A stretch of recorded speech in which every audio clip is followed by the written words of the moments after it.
How to read Shakespeare. First off, you don't start off by reading Shakespeare. How to read Shakespeare, a simple guide. You want to read Shakespeare. I'm going to talk you through how to read Shakespeare. You want to read Shakespeare. Why do you want to read Shakespeare? You probably want to read Shakespeare because you want to be well-read and you want to know one of the guys who made English the way that English is now, who influenced all the authors that you actually read. But you don't actually read Shakespeare. It's not as simple as just picking up a book. Shakespeare is hard to understand.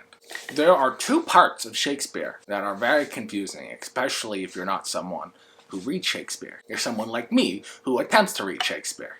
There are two things that get in the way from you reading Shakespeare. One, the words. Words are very complicated. It's in modern English, but it's in early modern English, meaning you can understand some of it, but you can't understand a lot of it. The second part of Shakespeare that's hard to understand is the plot. So, what's going on in the play? You don't understand what they're saying, you don't understand what's going on. However, with this simple process, you'll be able to read Shakespeare. How to read Shakespeare. First off, you don't start off by reading Shakespeare. Before you read Shakespeare, you need to watch Shakespeare. Best way to do this is go live. You know someone or some place that's doing a live performance of Shakespeare. If you don't have that, get a DVD. This is a DVD of As You Like It. You can find different versions online on YouTube, different performances. Now, here's the issue. If you just try to watch Shakespeare without having ever read Shakespeare, you're going to be lost. So, you can't just go and watch Shakespeare. First, this is what you have to do. You have to read the plot summary on Wikipedia.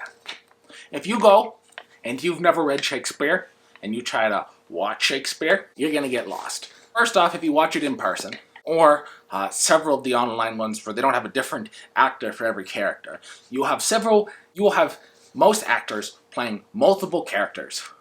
And at least one or two of these characters, if not multiple of these characters, are going to be wearing disguises. So you'll have one actor with multiple costumes playing different characters. Sometimes different costumes for the same character, but it's one character, like in As You Like It, wearing different costumes, but it's the same person, but they go by different names and they're wearing different things.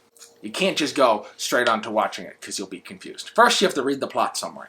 Once you have a plot summary going on, when paying attention to the plot summary, you are not going to be paying attention to this at all. Do not pay attention to the words. Cover the words. We don't care about the words. We are here, understand the plot. What's going on?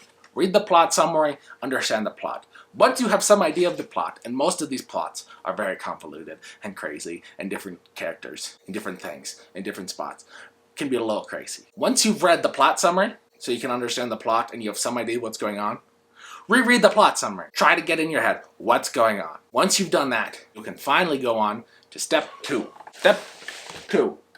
Watch Shakespeare. You're watching Shakespeare. Whatever you are doing, do not pay attention to the words.